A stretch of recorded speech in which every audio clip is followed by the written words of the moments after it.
Araw na nga pala yung huling araw namin dito sa Boracay at nakahabol pa kami ng libreng dinner. Naksyuta. Gulat kasi ako, Rugo.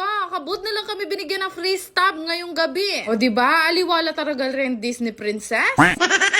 Sakto naman mo yung pagkakalibre sa amin kasi wala na rin kaming budget para kumain. Kaya naman laki, pasasalamat ko talaga dito sa La Carmela de Boracay. Paano hindi ka magpapasalamat ng malaki? Lahat ng yan pwede mong kainin ng Anli. Ada siguro rin people kene, kanya man da biyareni, oh.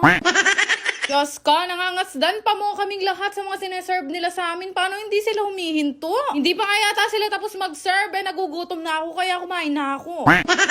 Pero alam nyo ba guys, itong dinner buffet ng La Carmela de Boracay ang isa sa pinakamasarap na pagkain na nakain namin dito sa Boracay. Sa tuna, sa seafood, at lalong-lalo na sa humba. Ay, Diyos ko. Best nga yung mga pagkain nila dito. Talagang nangapal na lang yung mga batok namin dahil ilang beses kami nag-refill ng humba. Ale, pag uwi ko na lang, tsaka na lang ulit ako babawi ng takbo, naksyota. Kung nga, doon sa una nilang sinerve sa aming pagkain, maya-maya nga nag-serve pa sila ng dessert. Ang nakaramdam na kami ng sobrang hiya kasi hindi namin alam kung paano namin ito uubusin. Napakaganda pa mo ng presentation itong pakwan nila. Natalo nila ang Dunkin Donut. Tsari. Nandito nga kami sa Gedli at kumakain. Tanaw naman mo namin yung mga sumasayaw ng fire dance. Ay Diyos ko, tatakot ko pins po. Tarugumay nga basibas ko nga pi. Kahit nga wala na mapaglagyan rugo nitong pakuwan sa tiyan ko. Kailangan natin yung kainin, makarine. Baka sa susunod, hindi na nila tayo bigyan ng libre. Dinner buffet nga pala nila dito. Kahit pala hindi kayo naka-check-in sa kanila, pwedeng-pwede kayong kumain. Dinner buffet ang style nila. So, ibig sabihin, eat all you can. Pag natikman nyo yung dinner buffet nila dito, bukod sa ex nyo, ito yung pinakamasarap balikan. Charing!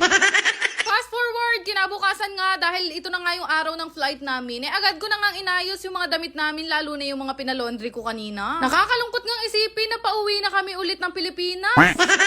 Anong mas nakakalungkot isipin kasi wala na kaming pera.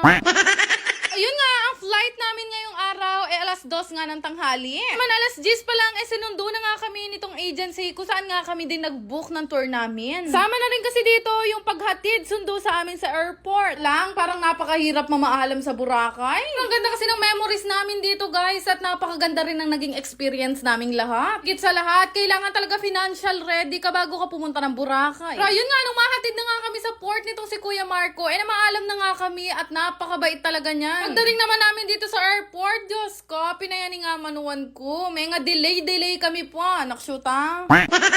Nagkataon rin kasi talaga na napakaraming ang flight ngayon. Nagmamadali pa mo kami kanina papunta ng airport kasi baka maiwan kami papunta ng Manila. Maya-maya din naman, boarding na nga kami at pinasakay nga kami sa bus ng ilang minuto. Nakuha ko na nga mahilo, nang kaslam kasing kalele ko ngayon ni. After nga sa bus, ay dinala na nga kami dito sa eroplano na sasakyan namin pa uwi. Ramdam na nga kami ng matinding gutom at mas inuna ko talagang kumain kaysa umiglip. At tuwing nagbabiyahe talaga kami gamit ang eroplano, umu-order ako ng Shin Ramen. Pero ayun nga, buti naman ang flight dito sa Boracay, maabot lang ng 45 minutes. Lang itong kasama namin na to, parang hindi pa siya nakaka-move on sa Boracay, nakapang island hopping pa din.